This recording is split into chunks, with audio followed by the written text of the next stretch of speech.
Hermanos, vamos a dar comienzo ya a nuestra clase de escuela dominical. Contentos de estar aquí en la casa del Señor, recibiendo de sus bendiciones. No solamente nos va a bendecir con su presencia aquí entre nosotros, dándonos su palabra, sino también que nos está mandando lluvias del cielo. Así que Dios es un Dios bueno y Él es digno de alabanza. Estamos aquí porque este es el día del Señor, día domingo, día que lo consagramos para, como pueblo de Dios, unirnos, ¿verdad? Y adorar y alabar su persona. Vamos al Señor en oración para comenzar con nuestro estudio bíblico. Nos humillamos ante tu presencia, Señor, y venimos con plena confianza, la confianza que nos da la sangre de Jesucristo, que nos limpia de todo pecado y nos hace aptos, Señor, para en este momento invocarte, para estar ante tu presencia, como hemos dicho, para recibir de ti las bendiciones que tú tienes preparado para nuestras vidas hoy, a través de tu santa palabra, inspirada por ti, Dios, y muy útil para el beneficio de nuestra fe y para que podamos seguir creciendo en el conocimiento de la gracia de nuestro Señor Jesucristo. Gracias por cada hermano aquí presente, Señor, que a tiempo ya estamos congregados para dar comienzo a las clases de escuela dominical. Rogamos tu bendición, Señor, para cada maestro que tú has dado a esta iglesia y que tú has traído, Señor, para que puedan impartir clases de acuerdo a las edades, de acuerdo a las necesidades y a la palabra que tú tienes para nosotros. Bendice esta escuela dominical por clases y también el culto de adoración que va a continuar después de este estudio. Rogamos que tú, Espíritu Santo, que estás aquí en medio de nosotros, seas, Señor, nuestro iluminador, colocando, Señor, cada cosa de acuerdo a tu voluntad, de acuerdo a tu sabiduría y conocimiento. No procuramos, Señor, nuestro propio conocimiento, no nos apoyamos en nuestra propia prudencia. Al contrario, reconocemos que somos finitos y estamos muy necesitados de tu guía y de tu iluminación. Bendice este tema que estamos tratando en la escuela dominical, Señor, acerca de tus misterios. En el nombre de Jesús oramos. Amén. Ok, volvemos al versículo de la semana pasada que tiene que ver con los misterios de Dios, que se encuentra en... ¿Quién recuerda sin buscarlo? ¿Recuerdan que era un versículo muy fácil de aprender? ¿Nadie recuerda? 29 ¿de qué? De Deuteronomio. Muy bien. Deuteronomio 29, por eso le decía, es muy fácil de encontrar por el capítulo y el versículo ser similares. Deuteronomio 29. Lo vamos a leer todos, que dice así: las cosas secretas pertenecen a Jehová nuestro Dios, mas las reveladas son para nosotros y para nuestros hijos para siempre, para que cumplamos todas las palabras de esta ley. Nosotros estamos enfrascados en estudiar algunos de los misterios que aparecen en la misma Biblia. Y he escogido este versículo como lema porque explica muy bien lo que es realmente un misterio. Hay cosas que son secretas, cosas que pertenecen a Dios, cosas que Él no ha revelado. Y esas son las puertas que nosotros tenemos que dejar cerradas cuando nuestra mente a veces caprichosa quiere tratar de abrirlas e ir un poquito más allá de lo que la Biblia llega. Bueno, hay que aprender a cerrar esas puertas. Son secretos que pertenecen a Dios. Pero el mismo versículo dice, sin dejar de usar la palabra misterio, que hay misterios revelados que nos sirven no solamente para que cumplamos ley, me refiero para que poderla aplicar a nuestras vidas, pero también para compartirla, para explicarla, para proclamarla a los hijos, a las generaciones. La idea está que si un misterio es revelado por Dios, no es para mantenerlo cerrado, como diciendo, oh, esto está muy secreto, no lo voy a estudiar, no lo voy a abrir. Yo explicaba la clase anterior que esa es la equivocación que muchos cometen con relación a Apocalipsis, a este libro de escatología. Debido a que hay un alto grado de simbolismo en él, pues lo mantienen cerrado, no lo abren, no lo estudian, cuando hay una tremenda bienaventuranza en él para el que lee y estudia este libro. Bueno, aprendimos varios conceptos acerca de misterio. Todo esto es para tenerlo en nuestra mente, son conocimientos básicos antes de tratar alguno de los misterios. Yo les hablé al menos de 15 o 16 misterios que la Biblia expone como asuntos de esa calidad. Pero es importante antes de tratarlos tener en la mente esta conciencia. Número 1. Un misterio consiste primero en un secreto revelado que nadie puede entender a menos que Dios lo revele. Ese fue el caso de Daniel, cuando Nabucodonosor recibió aquella estatua y nadie la podía explicar, y solo a Daniel se le dio la interpretación de toda aquella estatua. Así que ya, por lo menos en primer lugar, un misterio es un secreto que solamente se puede entender si Dios lo revela. ¿Okay? Número 1. Ahora, número 2.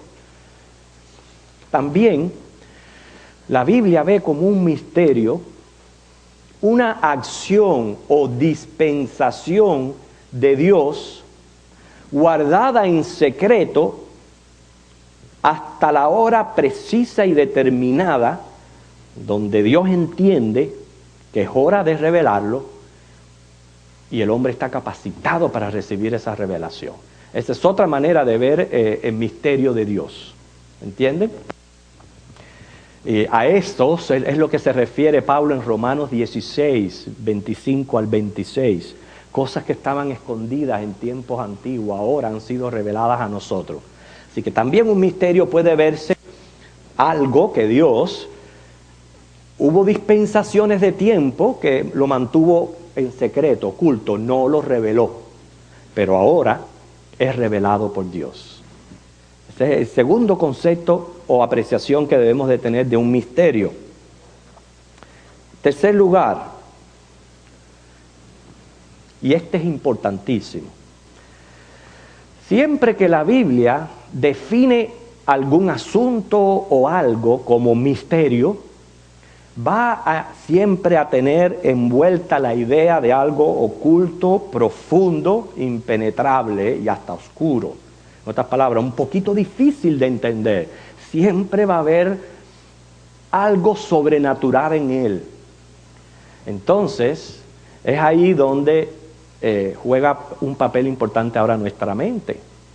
Porque cuando no entendemos algún misterio revelado, hemos dicho anteriormente, no es porque hay una deficiencia en el revelador.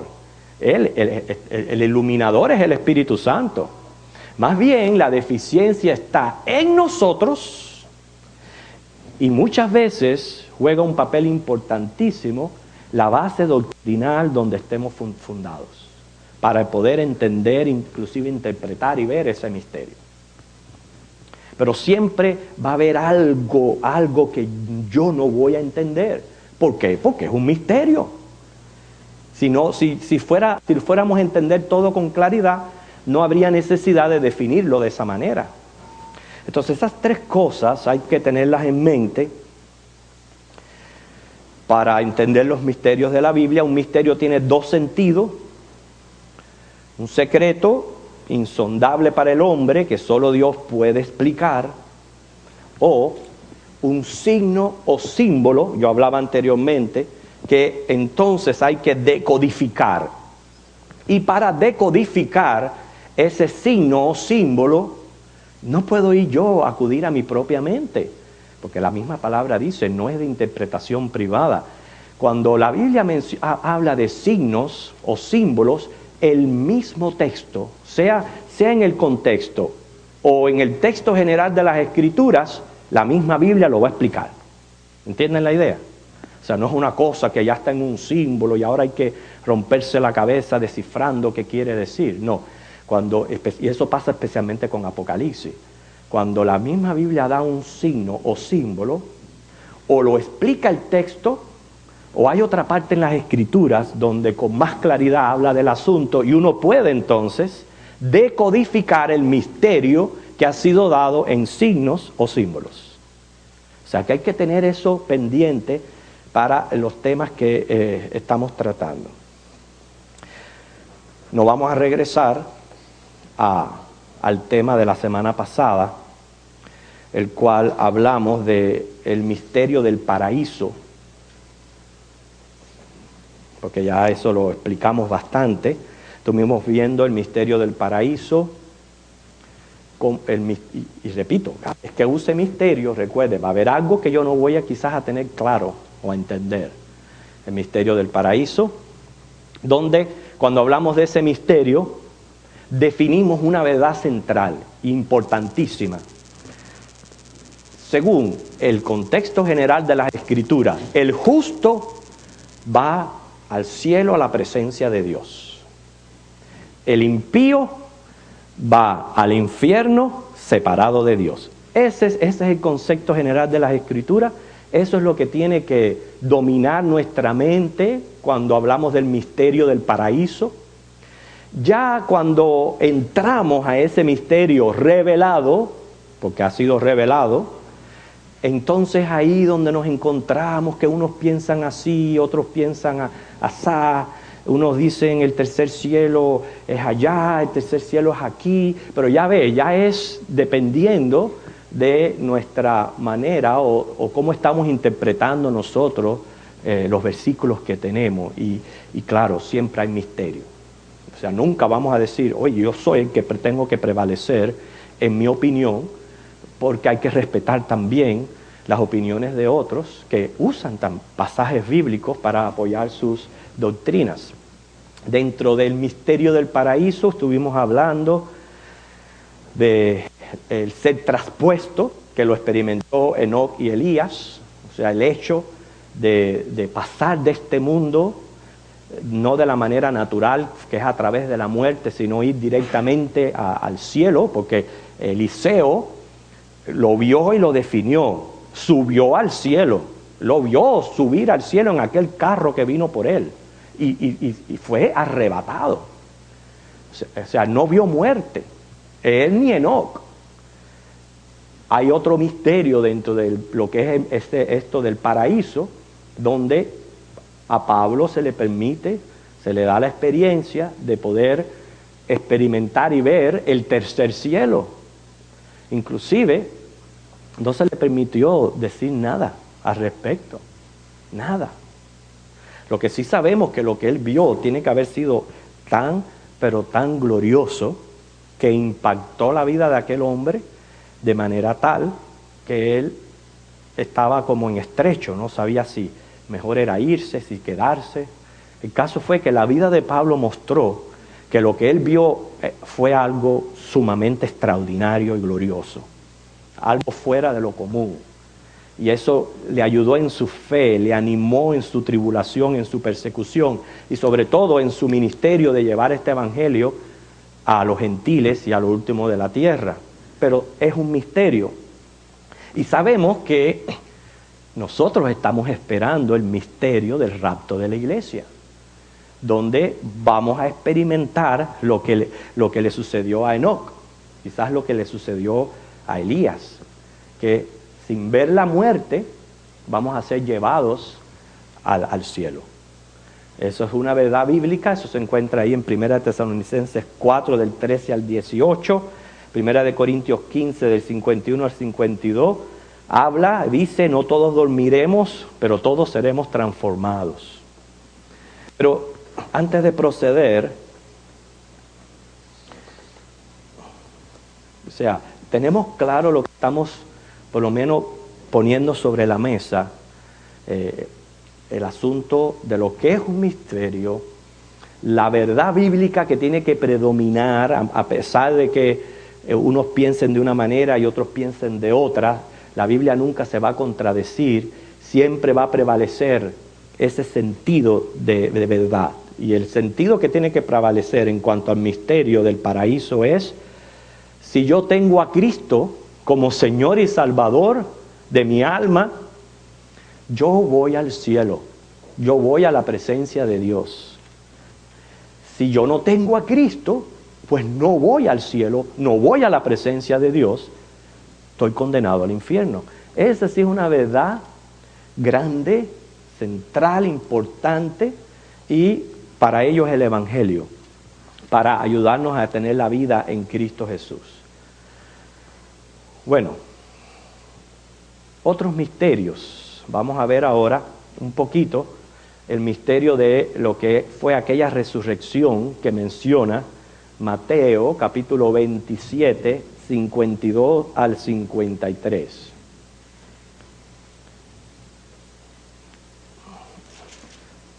O sea, el sentido de la clase es hablar un poquito de estos misterios que aparecen en la Biblia. Mateo 27, 52 al 53. Sí, Mateo 27, 52 al 53.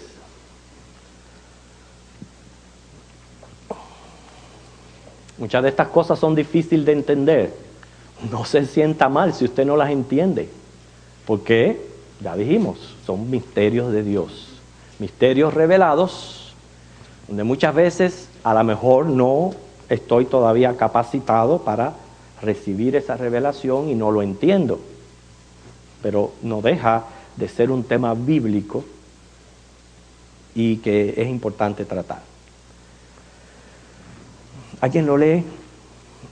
Mateo 27, 52 al 53. Y se abrieron los sepulcros, y muchos cuerpos de santos que habían dormido se levantaron.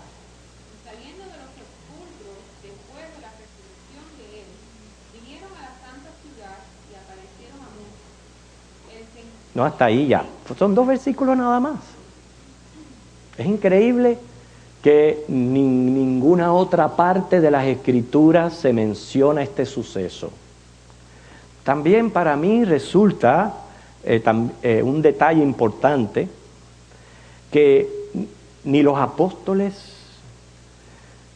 nadie menciona este evento, ni Pablo en sus cartas, ni el libro de Hechos que registró muchas de las cosas que sucedieron aquel día. Nadie más habla de esto. Se menciona solamente ahí. ¿Okay? ¿Por qué? Porque es un misterio de Dios. Ok, vamos a ver cuáles son las cosas fáciles de entender y dónde está lo difícil y dónde vamos a cerrar la puerta. ¿Okay? O sea, vamos a mantener la puerta abierta mientras que la Biblia haga así y permita que nosotros podamos entender. ¿Cuáles son las cosas fáciles de entender? Primero, ¿quiénes eran estos? Sucedió que Cristo resucitó y en aquel momento en que Cristo resucitó, lo hice ahí, de buenas a primeras, se abrieron los sepulcros y resucitaron personas. Sí, fue cuando Cristo resucitó. ¿Okay? Fíjense, si ustedes leen el versículo anteriormente, dice aquí, cuando Cristo murió, dice aquí, el velo del templo se rasgó en 2, de arriba abajo, y la tierra tembló y las rocas se partieron. Fue aquel mismo momento, que yo había dicho de la resurrección, pero fue en el momento en que Cristo muere y tembló la tierra. Ese fue el momento en que se abrieron los sepulcros. Y muchos cuerpos de santos que habían dormido se levantaron. Ok, primeramente, ¿quiénes eran? Dice la Biblia, sabemos que eran santos. Cuando los define como santos, implica que eran personas justas, personas que por su fe estaban considerados justos delante del Señor. No hay justo ni aun uno, espérese un momentico hermano, no hay justo ni aun uno, dice la Biblia, cuando Dios nos califica como justos es porque Él nos ha justificado, sea a través de la fe de Abraham o la fe en Cristo, el hombre es justificado y pasa al calificativo de justo. ¿Entiende? Así que eran santos, personas justas. Ahora después que yo le explique, hermano, le doy la oportunidad. Ahora, para no irnos del hilo. Hay varias opiniones acerca si eran creyentes del tiempo de Jesús o los creyentes del Antiguo Testamento. Esas son las dos opiniones ahora. Fíjate, lo que está claro es que eran santos. Lo que viene ahora a ser ya misterio es si eran creyentes del tiempo de Jesús o eran los creyentes del Antiguo Testamento. Y para ellos, los mismos comentaristas dan varias posibilidades. Una posibilidad,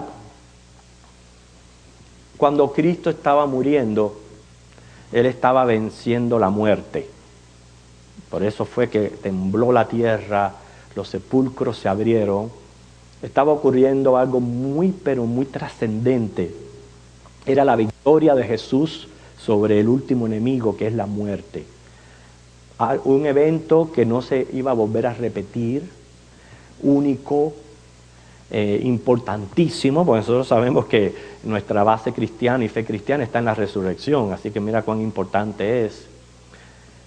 Entonces, hay quienes opinan que algo extraordinario ocurrió a la par de su muerte y resurrección, que fueron creyentes de aquel tiempo de Jesús, contemporáneos, que como Lázaro, Dorcas, después más tarde, el hijo de la viuda,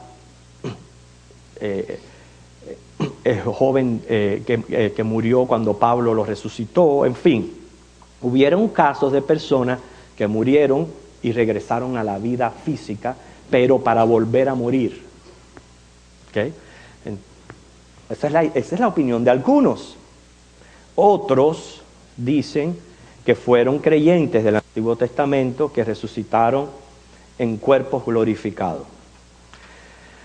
O sea, que ahí no se sabe. La Biblia no dice quiénes eran, simplemente dice santos. Entonces es cuando yo pienso, hermano, cerremos la puerta. ¿Por qué martirizar nuestra mente y tratar de ir más allá de algo que la Biblia nos ofrece tan poco y que ni tan siquiera se volvió a mencionar después en la iglesia este evento? Pero sin embargo es bíblico. Entonces vamos a mantener, para mí, cerrado en definir a este grupo como santos y no tratar de ver si eran unos, si eran otros, porque por otro lado dicen que son personas que resucitaron en cuerpos glorificados. La razón, fíjense, fueron a Jerusalén, que esta es la idea también que ya complica un poco el misterio, porque no fue que se abrieron los sepulcros y ocurrió lo que se sabe que va a ocurrir en el rapto, donde los muertos en Cristo van a resucitar, van a ser transformados, nosotros nos vamos a encontrar con ellos en el aire y así seremos llevados, ¿verdad? No sucedió eso, sino fueron a Jerusalén, dice, se presentaron a muchos para testificar sobre la resurrección de Cristo. Y ahí, eso es misterioso, hermano, es misterioso. ¿Será que fueron personas de aquel entonces que sí resucitaron, aparecieron a muchos? Ahora vamos a ver a qué se refiere cuando dice a muchos, a la gente de Jerusalén, a los discípulos de Cristo, a gente contemporánea, familiares, en caso de que hayan sido creyentes que hubieron muerto.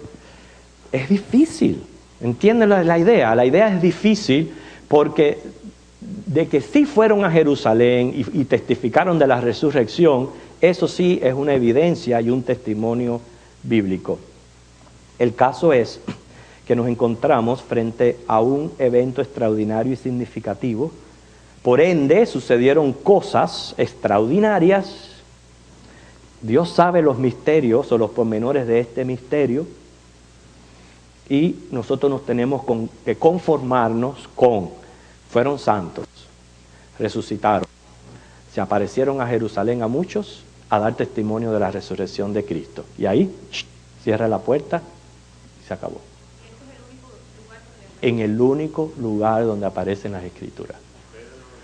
Nadie habla de este evento. Nadie habla, nadie lo explica, nadie lo menciona en otro lado, no es mencionado en Hechos, nadie. Nadie dice, yo estaba y me apareció, nadie.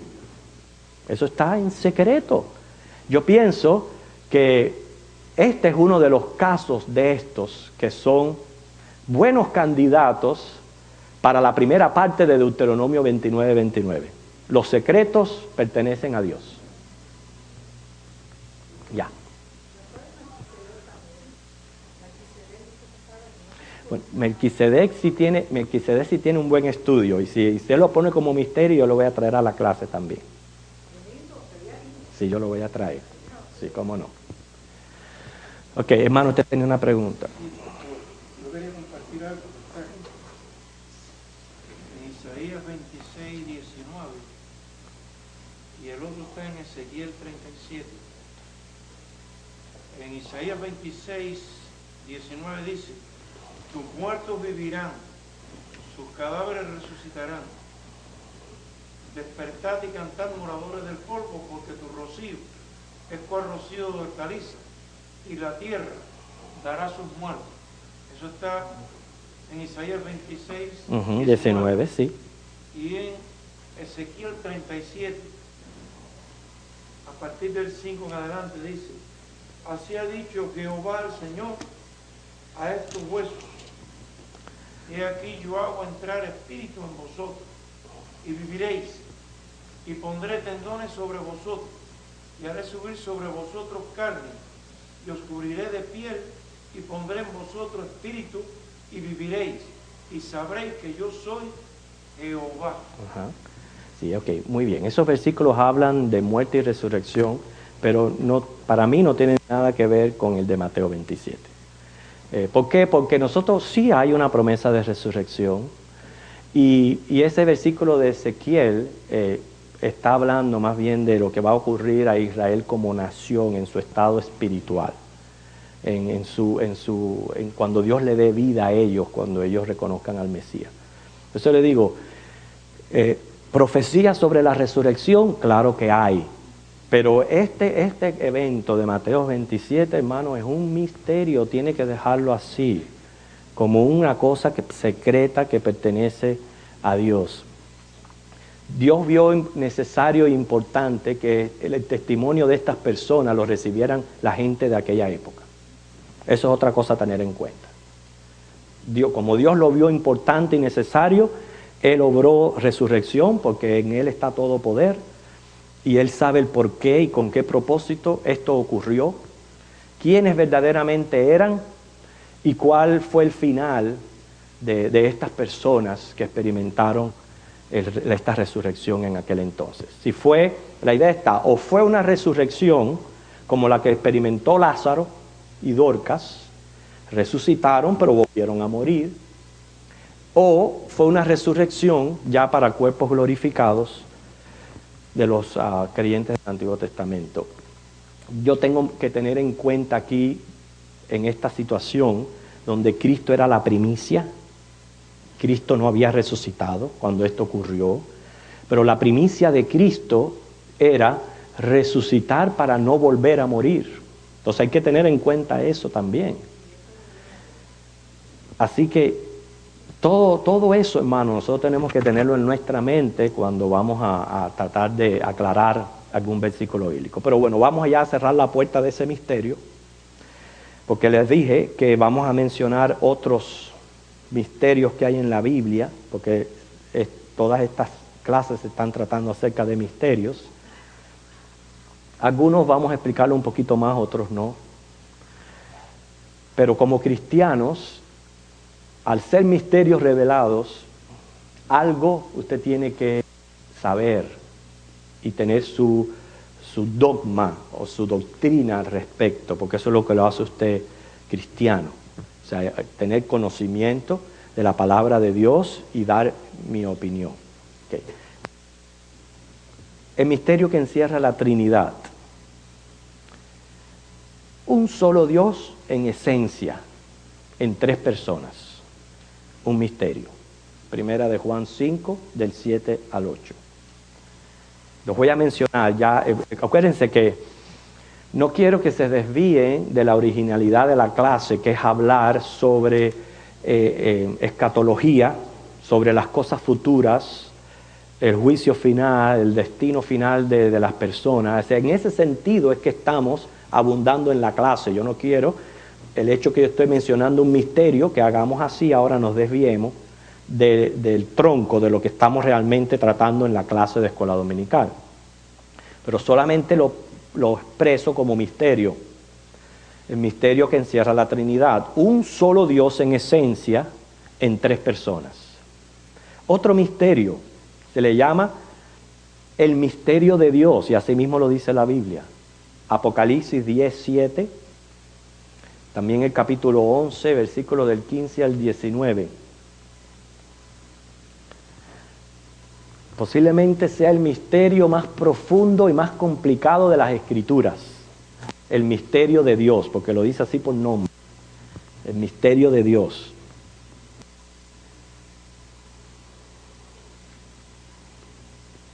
Y ahí va el misterio, se los voy a decir.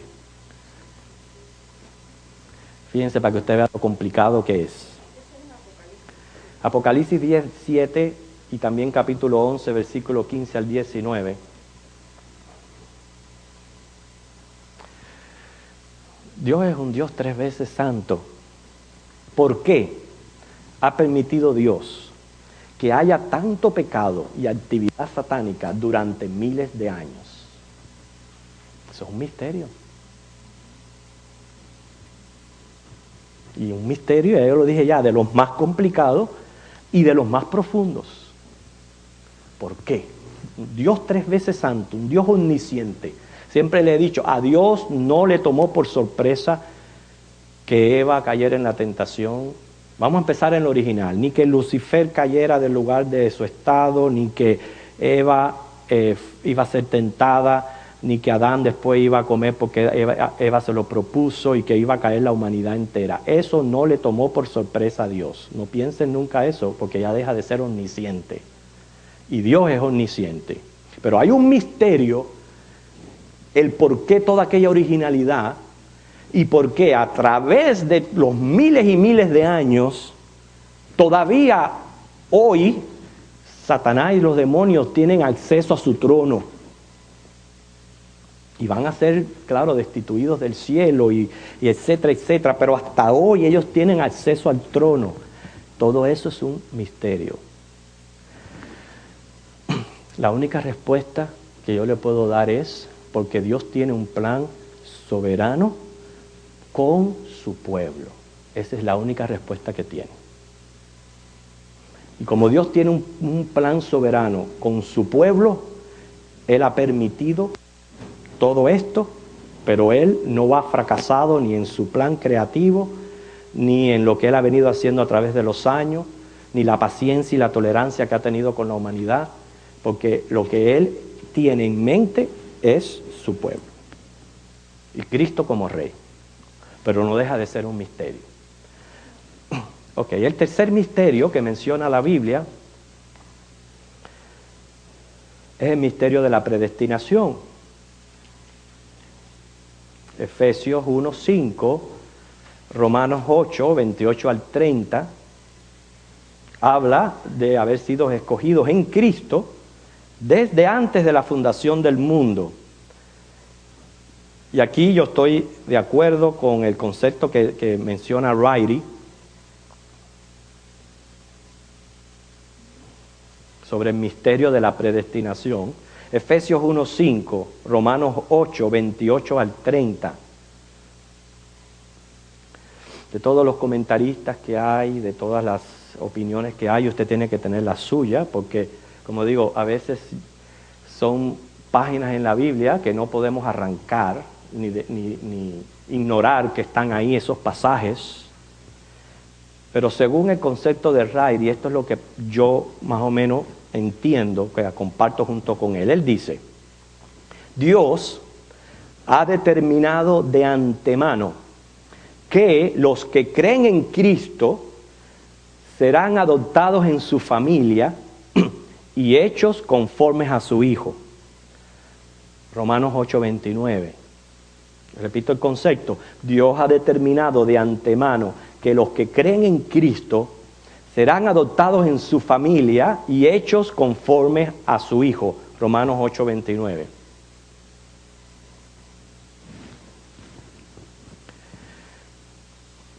Ahora, esto comporta una elección de parte de Dios, Efesios 1:4, lo cual hace por amor, Efesios 1:4. La base es la benevolencia, su perfecta voluntad, Efesios 1:5, 9 y 11. Y el objetivo es glorificar a Dios, Efesios 1:14. Bueno, esto pareciera un poco fácil y no tendríamos que calificarlo de misterio si no viniera la otra parte ahora, que es la responsabilidad del hombre.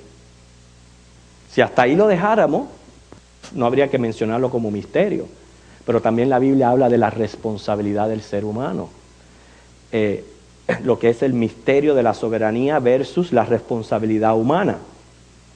Y esta es la idea. Escuchen, la elección, que ya sabemos que fue por amor, en base a su pura y buena voluntad, la elección no releva al hombre de su responsabilidad en creer el Evangelio a fin de que se lleve a cabo en él personalmente la predestinación de Dios. Como siempre hemos dicho, nadie se salva fuera de Cristo. Nadie se salva sin ser expuesto al Evangelio. Nadie se salva sin haber experimentado un arrepentimiento y una conversión. Esa es la responsabilidad del hombre. ¿Okay? Ahora, está el secreto y lo que pertenece a la soberanía de Dios, el hecho de esa predestinación, que también ahora le da sentido a los misterios de Dios. Porque no fue que Dios creó un mundo para ver qué iba a resultar de él. No, desde un principio, él no solamente estaba en el plan de redención, pero también el pueblo que iba a creer en él en el tiempo determinado, porque no es sin creer, es creyendo en Cristo y siendo expuesto al Evangelio en el momento que somos salvos. Pero no podemos decir, porque entonces sería ir en contra de la omnisciencia de Dios, que Dios no sabe quiénes van a creer en Él. Es obvio que Dios sabe quiénes van a creer en Él y en el tiempo en que ellos van a creer. Y por eso ya están adoptados en su familia, están adoptados en Cristo y son salvos en Cristo, porque Dios sabe quiénes han de creer en Él. Eso es un misterio, lo que es el misterio de la predestinación con el misterio de la soberanía versus la responsabilidad humana. La Biblia habla el reino de los cielos como un misterio también, lo menciona así, Mateo 13, del 3 al 50. Fíjense que este misterio del reino de los cielos, los judíos no lo comprendían. Inclusive aún los discípulos cuestionaban al Señor diciéndole, ya hay momentos de Él y yéndose al cielo, lo cuestionaron y le dijeron, ¿vas a restablecer el reino en nuestros días? O sea, lo que tenían en su mente era el reino terrenal. No se imaginaban esa esfera del reino celestial, la cual nosotros predicamos y hoy entendemos con toda claridad. Pero ellos no lo entendían. Por lo tanto, fue un misterio para el pueblo judío, inclusive para los discípulos, hasta que el Espíritu Santo les iluminó y pudieron entender que Cristo siempre fue el Rey y el representante del reino de los cielos. Pero vale mencionarlo porque así aparece en la Biblia, el misterio del reino de los cielos. Ese es el quinto. El sexto misterio es el que se conoce como la kenosis, que es el misterio del Cristo encarnado. Dios hecho hombre y sus dos naturalezas. ¿Usted cree que todo el mundo lo entiende? No. No todo el mundo lo entiende. Así que si usted lo entiende, hermano, dele gracias al Señor. Que usted acepta de que Cristo es 100% hombre, 100% Dios. Dos naturalezas, un hombre y Dios. Y eso no lo entiende todo el mundo. Hay quienes negaban la espiritualidad de Jesús, su naturaleza divina. Otros negaban su naturaleza humana. Hoy día tenemos una secta entre nosotros que niegan su naturaleza divina.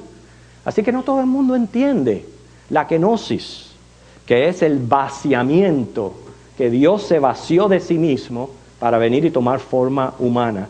Y tampoco esto es sabelianismo, que lo malinterpretan muchas personas. Por eso yo digo, es misterio, no todo el mundo lo sabe explicar. El sabelianismo, que usan inclusive muchos cristianos, y yo lo he escuchado, como yo siempre he dicho, con esta nariz que tengo aquí, con la puntica de la nariz, yo lo he escuchado decir que primero fue Dios, luego se hizo hombre, y luego después que fue hombre, vino y se hizo Espíritu Santo. Eso es modismo, esos son modos, eso no son tres personas distintas, tres personas particulares. No me gusta usar la palabra distinta, porque en esencia ellos son lo mismo. Pero eso no explica en ningún momento lo que es la Trinidad. Ni usar ejemplos como el agua, la luz, el hombre, todo eso son modos.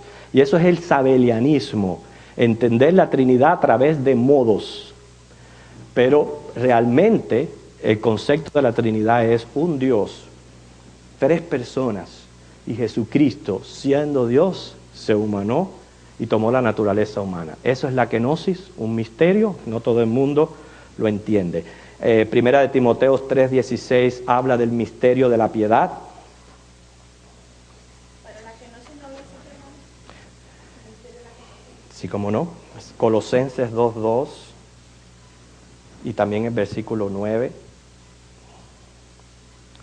Primera de Corintios 2:7. Estos son los misterios que estamos mencionando. Vamos en el futuro a tratar otros misterios de interés para ustedes. Está en número 8 el misterio del nuevo nacimiento. Ese fue el que Nicodemo no entendía, según Juan 3. Nicodemo no entendía lo que era nacer de nuevo, lo que era nacer del Espíritu, lo que era ser regenerado por Dios. No lo entendía. ¿Cómo es? Sí, cómo no. Misterio de la piedad se encuentra en Primera de Timoteo 3:16.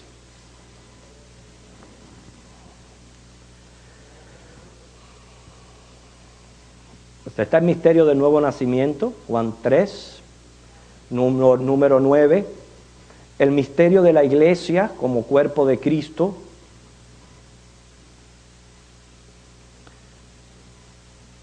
Romanos 16:25. Efesios 3, del 1 al 11.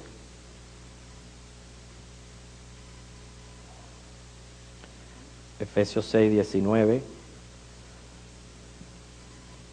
Colosenses 4:3.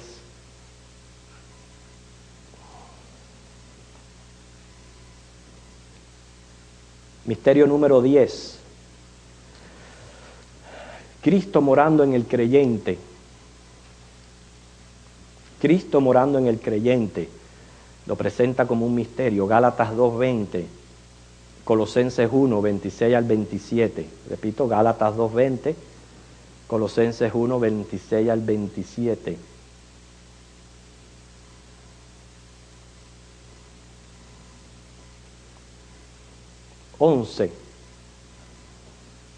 El misterio de la ceguera actual de Israel. Romanos 11:25. El misterio de la ceguera actual de Israel. Romanos 11:25. Número 12.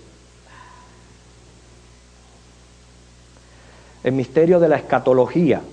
Cuando hablamos de escatología es todo lo relacionado al fin del mundo, que es lo que yo le decía al principio de la clase, que es un misterio escondido en signos y símbolos que hay que decodificar, pero no solamente con el libro de Apocalipsis.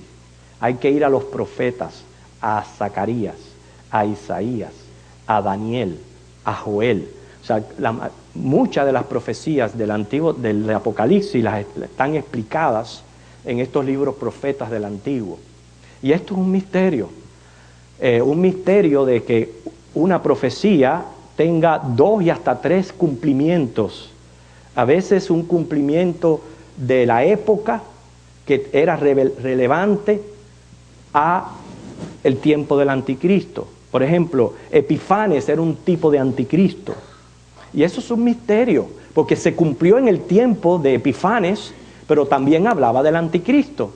Y entonces por eso que el misterio de la escatología encierra un sinnúmero de signos que hay que decodificar con la palabra. Y la Biblia habla, con relación al misterio de la escatología, el misterio de la iniquidad.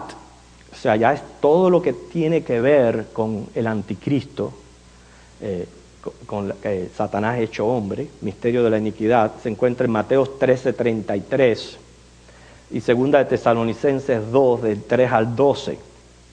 Mateo 13:33, 2 de Tesalonicenses 2 del 3 al 12.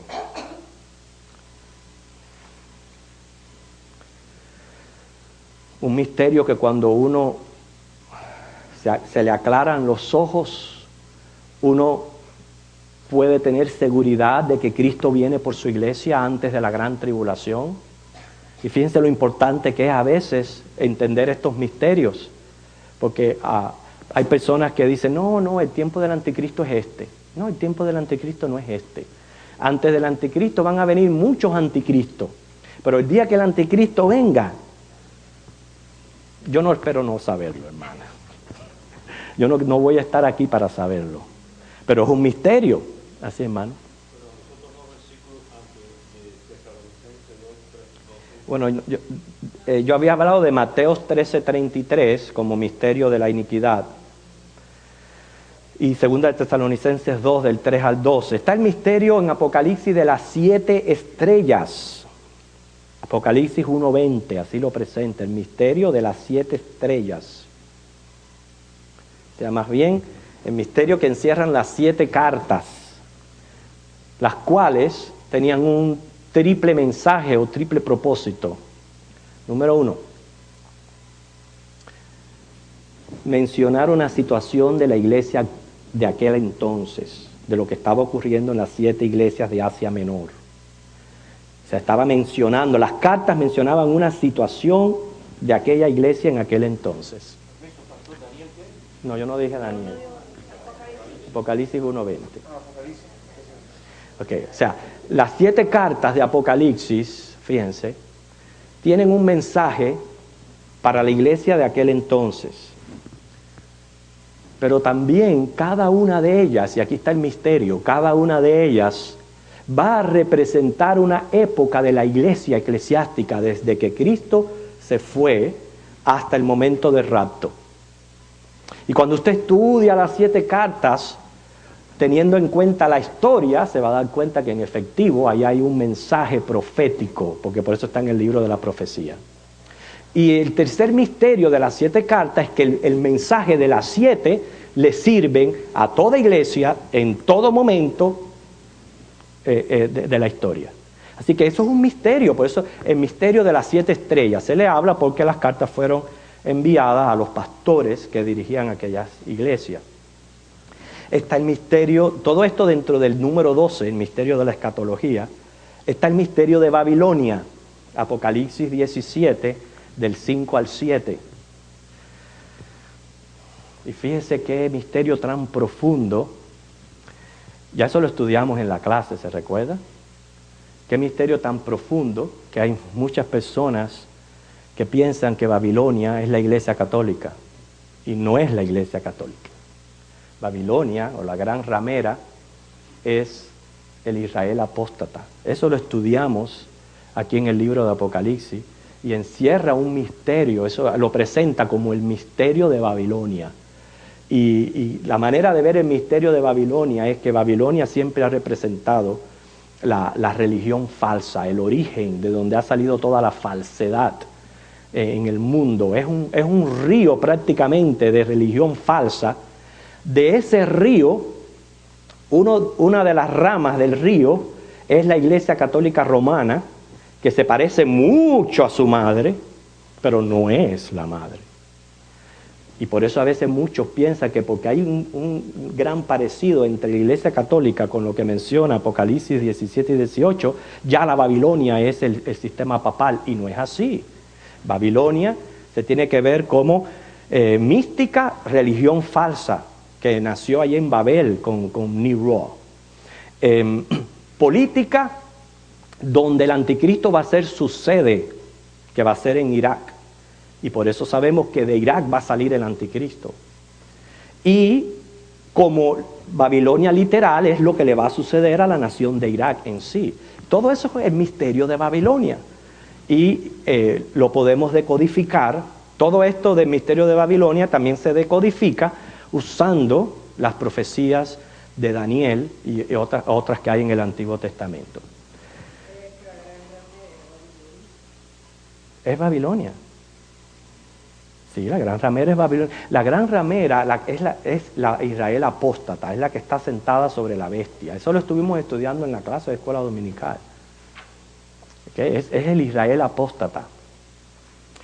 El número 13 es el misterio de la transfiguración. Ese es el que vamos a estudiar la semana que viene. Como tiene que ver con nuestro tema, ¿verdad? Cuando fue traído Moisés y Elías en presencia de los apóstoles, es un misterio, lo vamos a estudiar a profundidad en la clase de la semana que viene. Pero hasta aquí, hermanos, nos hemos dado cuenta a través de la clase de que cuánto tenemos que crecer en conocer la palabra, en conocer las escrituras.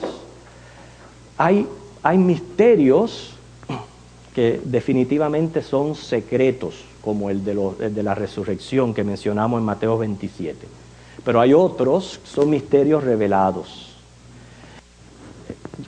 El Señor le gusta que sea así, para que nosotros estudiemos la Biblia y escudriñemos la palabra y leamos y seamos diligentes en el estudio de la palabra. Pues si todo fuera masticadito así, pues entonces, ¿qué esfuerzo requeriría de nosotros de esmerarnos en estudiar la palabra en un libro el cual el estudio de la teología es hasta la muerte? No hay ninguna persona que pueda decir, ya yo terminé de estudiar teología, ya yo me sé todo el significado de todos los misterios, yo no tengo que seguir creciendo ni aprendiendo. El que tal piense es un necio, y él mismo se está cerrando la puerta de su entendimiento porque no está dando oportunidad a que el Señor le siga a través del transcurso de su vida, y según él esté capacitado para recibir esa enseñanza, que siga aprendiendo cada vez más. Y como dice, terminar como dice Pablo en Romanos, cuán inescrutables e insondables son los caminos de Dios. Entonces esa es la idea. La idea es que en efectivo la Biblia menciona misterios. Siempre que lo define como misterio, va a haber algo en eso que es sobrenatural, que yo no voy a entender por completo. ¿Okay? Porque sigue siendo un misterio. Otras cosas no están reveladas, como es el sonido de los 7 truenos que aparecen en Apocalipsis, lo que Pablo vio cuando experimentó el tercer cielo. Dios no lo quiso que se lo revelara. En fin, hay cosas que son secretas y pertenecen al Señor. La semana que viene vamos a a lo que es el tema de la transfiguración. ¿Okay? ¿Alguna pregunta o comentario en los próximos 5 minutos que nos quedan?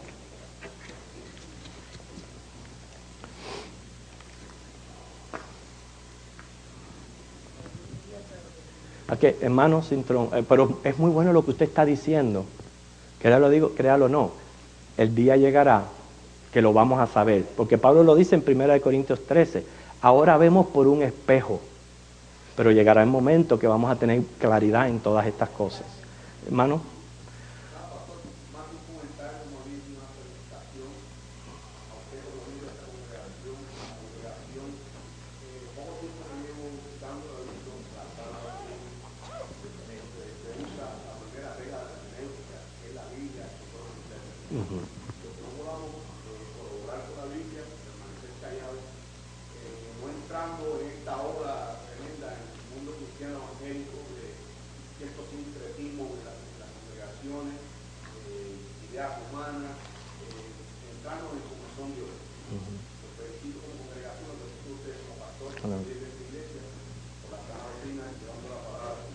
Gracias, hermano. Yo siempre lo que procuro es que el Espíritu de Dios sea el guía y el iluminador.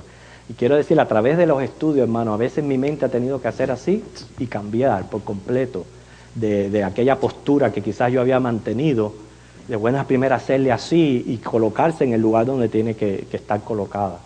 Y seguir aprendiendo, que eso es lo que tenemos que hacer, seguir aprendiendo. Gracias. ¿Alguna otra pregunta con relación a lo que hemos estudiado? Sí, hermano René. Usted habló ahorita de cuando viene la creación de Jesucristo.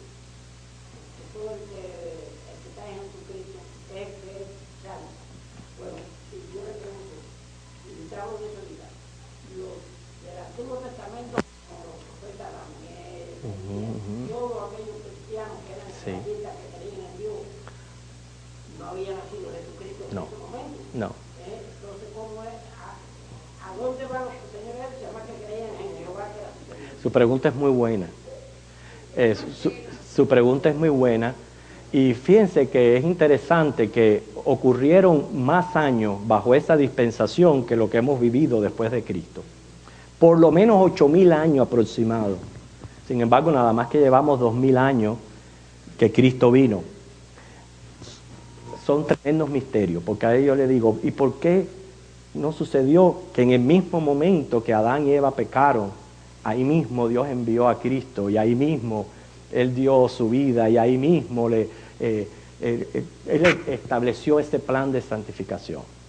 Ahí donde vemos cómo Dios obra a través de las dispensaciones del tiempo, y el juicio Él lo va a realizar de acuerdo a la revelación. Las personas que fueron salvas del Antiguo Testamento, fueron salvas por la fe en la promesa del Mesías. O sea, ellos miraban hacia el futuro, viendo el cumplimiento del Mesías. Eso habla Hebreos 11. Como ellos, por la fe, inclusive aquella fe llegó a regular sus vidas. Quiere decir que mostraron realmente que estaban creyendo. Cuando la fe regula tu vida y tú haces cambio de acuerdo a la fe, significa creíste. Y ellos hicieron eso. Claro que no estaba Cristo, pero tenían la promesa del Cristo. Y tenían el Evangelio, porque ahí en Isaías 53, no sé, ahora en este momento, la del Cristo crucificado, ahí tenían el Evangelio del Cristo. Quiere decir que ellos fueron salvos por la fe de Abraham. Y la fe de Abraham se dice que es por la simiente, por lo que ellos creían en la simiente, el cumplimiento de la promesa de Abraham. Y por eso ellos eran salvos. No, nunca el hombre ha sido salvo por el cumplimiento de mandamientos, porque inclusive todo aquel sistema sacerdotal era tipo de Cristo, y más bien se hacían, era para apaciguar la ira de Dios y para perdón de pecados, pero bajo aquel sistema establecido. La ley siempre fue dada para llevarnos a Dios, a buscar su perdón, a buscar a Cristo. Eso es lo bueno de la ley, pero no por el cumplimiento. Nunca la salvación ha sido por el cumplimiento de la ley. ¿Okay? ¿Alguna otra pregunta? Si no, damos por terminada la clase. Bueno, concerniente a lo que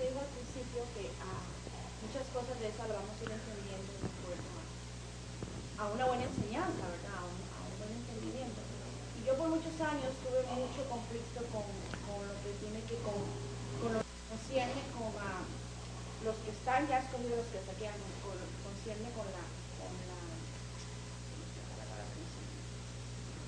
bueno, y ya con el estudio y todo, hermano, ya el año pasado, ya Dios me lo reveló a mí. Ya yo sé que la predestinación. Concerniente a la predestinación, ya yo sé que no todos estamos. Es por la fe, es por creer en el Evangelio, porque es en Cristo, de eso no se puede quitar. La idea primordial de esto, no pensemos que una persona, el hecho de que haya sido escogida, haga lo que haga con su vida, va a ser salvo. Eso es erróneo. Eso es erróneo.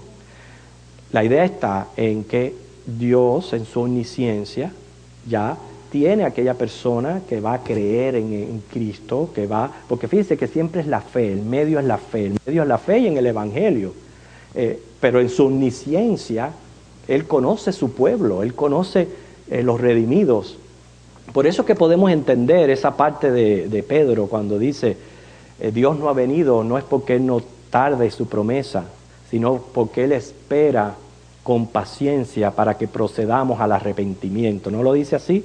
Ahora, si Dios fuera a esperar por todos los hombres, nunca vendría.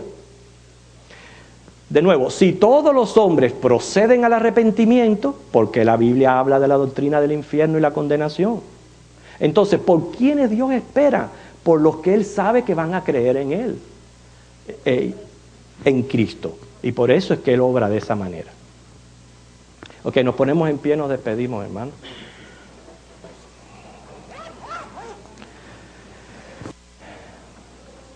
Venimos ante ti, Espíritu Santo, alabando y glorificándote, Señor, porque la gloria, el entendimiento es tuyo y lo que somos y hacemos es por tu gracia. Tu gracia no ha sido en vano, Señor, para nosotros, de lo cual vivimos agradecidos, glorificando y exaltando tu nombre, tu palabra.